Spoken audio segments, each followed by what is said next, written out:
What is going on, everybody? It's your boy, SnowBikeMike, back with your daily gaming hype report. Today is Wednesday, September 11th, 2019, and here are the top gaming headlines that you need to know about. Remember, if you like any of the stories that I bring to you today, please go to the articles directly and support those incredible games journalists around the globe. Story links can be found in the show description below, so let's get into it. Here are the top 4 stories that you need to know about. Story number 1.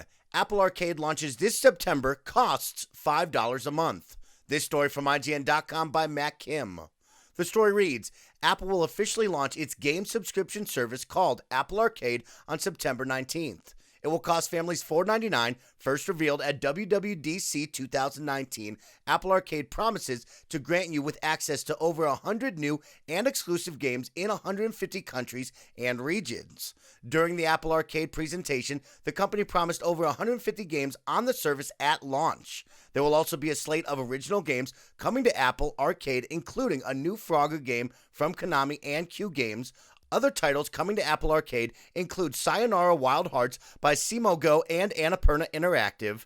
Apple Arcade is an all-you-can-play subscription service similar to Xbox Game Pass. For a monthly fee, players can have access to a library of games that they can play across their Apple devices. You can even switch from an iPhone to iPad to Mac or even Apple TV and pick up where you left off in your game. All right, everybody, what a way to get pumped up on a Wednesday. I got to say, I never, ever play games on my phone, but I always want to. I just find myself with limited time, and I'm always put off by the prices on some of these games, whether they be free with in-app purchases or $4.99, $9.99, and beyond. It's sometimes hard to pull the trigger and buy some of these games on my phone, but with a $4.99 subscription fee with Apple Arcade, I might just jump into it, have games whenever I want, and especially that Frogger game from Konami. Ooh, it looks so good. And of course, Sayonara Wild Hearts is going to be a banger of a game. I just don't know if I want to play it on my phone, but Apple Arcade's got me interested right now at $4.99 until, of course, Google Stadia and xCloud become available. Story number 2. Civilization 6 Red Death is a 12-player Battle Royale mode. This story from IGN.com by Matt Kim. The story reads, Civilization 6 is getting a Battle Royale mode. That's right, the 4X strategy game is venturing into last player standing territory with Civilization 6 Red Death, and it's available right now. In a Battle Royale game, a large group of players drop onto a map and must collect supplies, loot, armor, items, etc. as a circle slowly encroaches on the map and shrinks the playable area. Civilization 6 surprisingly is translating many of these mechanics for its own game. In Civilization 6 Red Death, 12 players will battle to be the last surviving civilization. You can choose from a set of apocalyptic-themed factions, each with their own in-game advantages. The faction will then spawn inside a safe zone with a starting civilian, infantry, and machine gun units. The safe zone will shrink every couple of turns thanks to an encroaching storm of radioactivity that reduces the playable area. Players will have to move their units further inward to avoid being damaged by the storm. Players are eliminated if their last remaining civilian is captured. Your faction can be bolstered by adding additional units like tanks, helicopters, and more civilians found after investigating ruined cities. All right, everybody, I thought I was pumped up off of story number 1. No. Guess what? I am extremely hyped up about Civilization 6 Red Death. I mean, put Battle Royale in everything, y'all. This 4X strategy game is going to somehow have a Battle Royale mode. My mind has exploded while recording this hype report today. I got to get on Twitch right now and watch some players playing this mode. Maybe it'll get me pumped up and buy Civilization 6. But if you have a game out there and you want me to put my money down, you had a Battle Royale and you just upped your chances of me purchasing this video game. Story number 3. Smooch Colonel Sanders in this official KFC dating sim. This story from IGN.com by Joseph Noop.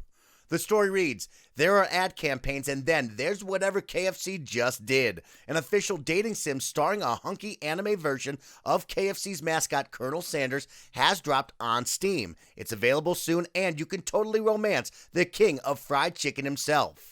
I Love You, Colonel Sanders is the name of the game. According to the Steam page, you're a student at a culinary school and your classmate is the Colonel himself.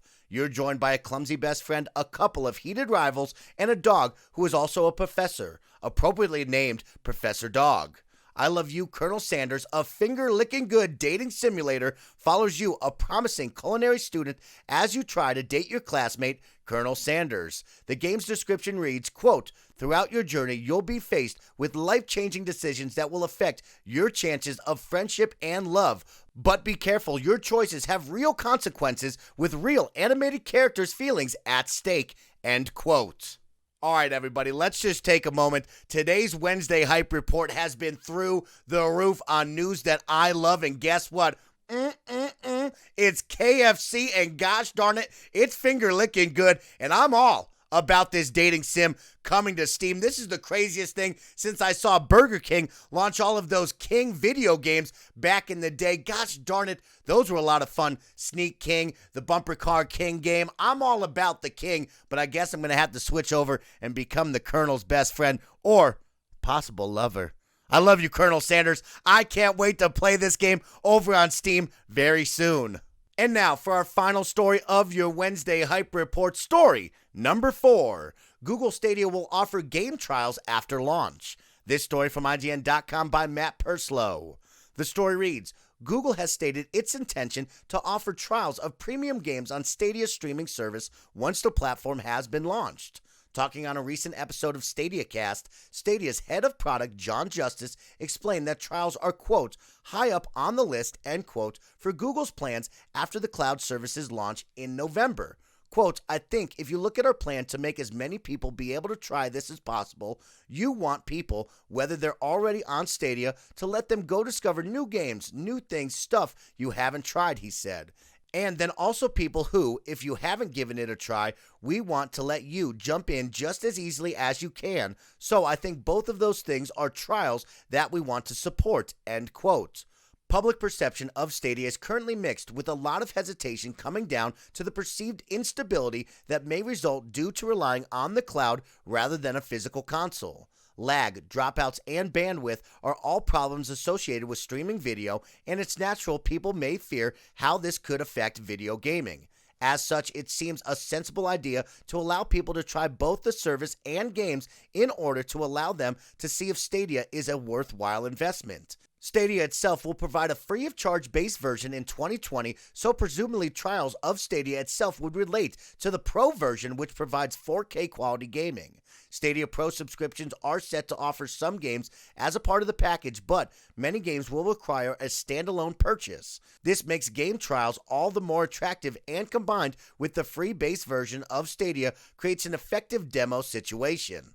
Man, Google Stadia giving me an opportunity to try before I buy. Of course, they will have that free base version, but I do want to know what it's like to try to stream from the cloud in 4K, being up in such a mountainous region as myself up here in Tahoe. You never know what the internet could be. Could snow 10 feet one day and I have no internet. It could be a bluebird sunny day the next day and I have a ton of internet. And I would love to know what the Google Stadia cloud really feels like when I'm streaming certain games. And of course, an opportunity to try it and give me trials of certain games to see if they really work for me is a great way to get me involved, get me excited, and get me interested in possibly opening up my wallet. And with that, that will conclude this Wednesday, September 11th, 2019 Hype Report. It's your boy, SnowBikeMike, reminding you, if you liked any of the gaming headlines that I brought to you today, please go to the show description below. I've left you all the article links there. You can give them a click and support those incredible games journalists around the globe. You have now been caught up for your hump day. You're halfway through the week, and guess what? Borderlands 3 drops on Friday, so get ready to invade the wasteland with all of your favorite vault hunters. You know I'll be streaming it over on twitch.tv/SnowBikeMike, so come join the fun. And I got to go over to Steam and preload up some KFC dating simulator because I'm all about smooching the Colonel. See ya, everybody.